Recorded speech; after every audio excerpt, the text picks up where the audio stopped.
Acne basically एक as से related आयु से संबंधित समस्या है और मोस्ट ऑफ द यह युवाओं को पाई जाती है। अतः यह आयु से संबंधित भी होती है और इसमें जेनेटिक्स भी इन्वॉल्व होती है। Previous history of family members भी, जो क्लोज फैमिली मेम्बर्स होते हैं उनकी हिस्ट्री भी इसमें शामिल होती है। Due to genetic counterpart, जो तेल ग्रंथियाँ होती हैं वो एक पार्टिकुलर एज में हार्मोन इफ़ेक्ट के कारण से ओवर एक्टिव हो जाती हैं।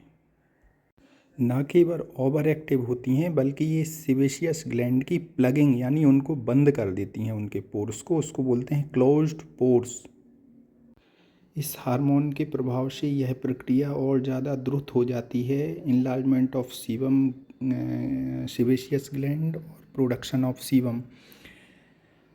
जब ऐसा होता है तो जो सेबेशियस ग्लैंड हैं या तो वो ओपन होती हैं और ओपन होकर के ब्लैक हेड्स बनाती हैं, या फिर वो क्लोज हो जाती हैं और क्लोज होकर के वो वाइट कोमेडोन बनाते हैं। वाइट कोमेडोन या वाइट हेड्स जो बनाते हैं उसमें सीबम और सेबेशियस ग्लैंड और जमा हो जाती हैं और उसमें इन्फेक्शन भी हो जाता है। सीबम और डेड सेल्स की प्रेजेंस के कारण से उसमें इन्फेक्शन भी हो जाता है।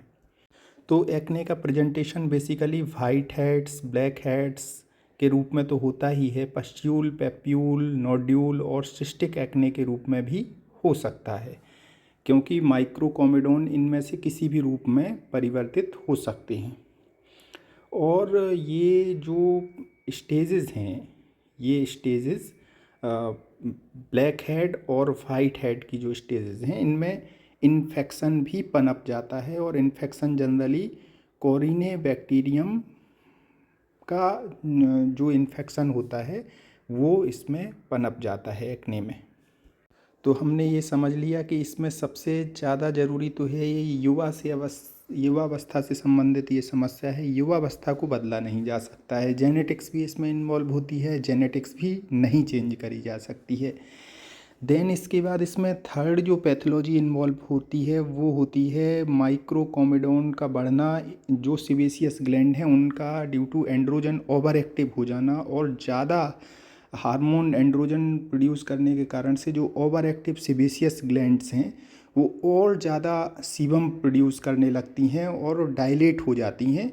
तो यहाँ पर हम कुछ कर सकते हैं, यहाँ पर हम ऑयल की जो डाइट है, जो ऑयल और फैट रिच डाइट है, जो उसको हम रेस्ट्रिक्ट कर सकते हैं। एक सेकंड जो पैथोलॉजी इन्वॉल्व हो रही है इसमें ये क्लॉगिंग की पैथोलॉजी हो रही है, मतलब ड्यू टू जो माइक्रोकोमेडोन हैं वो ओवर एक्टिव सेबेशियस ग्लैंड के ज़्यादा सीबम प्रोड्यूस करने के कारण से वो बंद हो जा रहे हैं और उसमें सीबम और डेड सेल्स जमा हो जा रही हैं। तो हम इसमें व्यक्ति को थोड़ा सा स्वेदन करने के लिए, ख़ास तौर पे शीत ऋतु में स्वेदन करने के लिए बोल सकते हैं। और साथ में जब भी आप घर से कहीं बाहर जाते हैं और बाहर से आते हैं तो उस समय पर एटलीस्ट हमें एक बार अपना चेहरा प्रॉपर, जो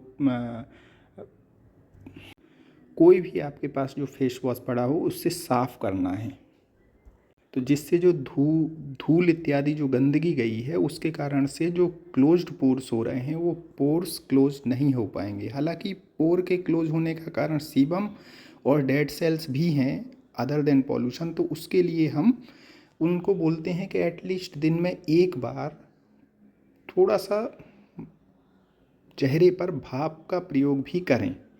उसके कारण से जो पोर्स हैं वो क्लोज नहीं हो पाते हैं। ये काम खास तौर पर शीत ऋतु में करना है, अर्थात ठंडी के काल में करना है।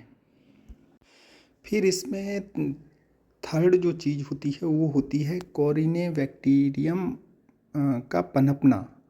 तो उस बैक्टीरिया को हम पनपने से रोकने के लिए हमें अपनी स्किन की इम्यूनिटी को अच्छा रखना पड़ेगा। और स्किन की इम्यूनिटी आपकी तब अच्छी रहेगी जब आपका डाइजेशन अच्छा रहेगा। डाइजेशन हमारी इम्यूनिटी का सीधा सीधा इम्यूनिटी के बारे में बता देता है। यदि हमारा डाइजेशन वीक है, यदि हमें कॉन्स्टिपेशन हो रहा है, तो इसका मतलब कि हमारी इम्यूनिटी कमज़ोर है।